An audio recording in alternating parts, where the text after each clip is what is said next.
Hi there, this is Mr. Cod from St. Christopher's the Hall, and today I'm going to be talking to you about how to set up your privacy settings for your iPads when they are at home. So this is going to give you the ability to choose when your iPad is able to be used and when your child is able to access things on their iPad.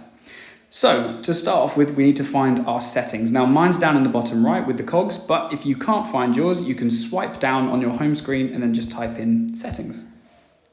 Once you're on settings, you're going to go to the tab on the left that says screen time. This is where you're going to be able to control the routine of when the iPad can and cannot be used. But before we do that, we're going to go to the lock screen time settings on the right hand side here.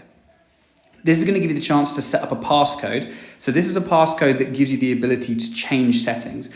This is something that I would keep maybe separate from the children and maybe keep to yourself and other adults that are going to be using the iPad, as if someone has this passcode, they're then going to be able to affect settings and they're going to be able to get around limits that you set. So I'm just going to set a really simple code for my one. Hopefully yours will be a little bit more complicated. It's then going to ask you to set up a recovery email so that you can get your passcode sent to you if you forget your passcode on the screen. This is something that I would really recommend doing because you're going to always have yourself protected in case you do somehow forget the passcode, or if somehow you get locked out from your child trying the passcode wrong too many times. However, for now, I'm just going to skip this part and show you the next. Up at the top, there is Downtime. So if you click on Downtime, it's going to ask you for that passcode because you're affecting a setting. Once you're on Downtime, you can go to Scheduled, where you can see that already I have set up on Monday all the way through to Saturday from 7 till 7, the iPad is going to be locked. So what will happen is the apps will turn grey and won't be able to be used.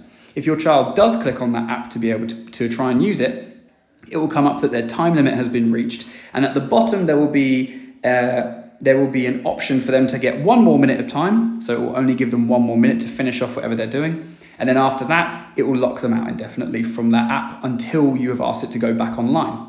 I would also recommend that you click block at Downtime just to make sure as many apps are covered as possible. Now, there are some apps which won't be covered, which are native to Apple, such as Apple Maps, but those are really things that I'm not too sure we need to worry about.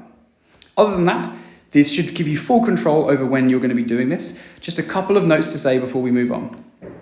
Please make sure that you end your time of your child's apps being locked before school time. So what I would recommend is no later than 7:30 should their iPad be coming back online, just to make sure that we're covered if they do come into school. It would be unfortunate if they were in a lesson and unable to access some of the apps that we've installed for them. As always, if there are any issues that you have, please feel free to email us at mail@stchristophersthehall.org.uk or go onto our FAQ section on our website. Thanks so much.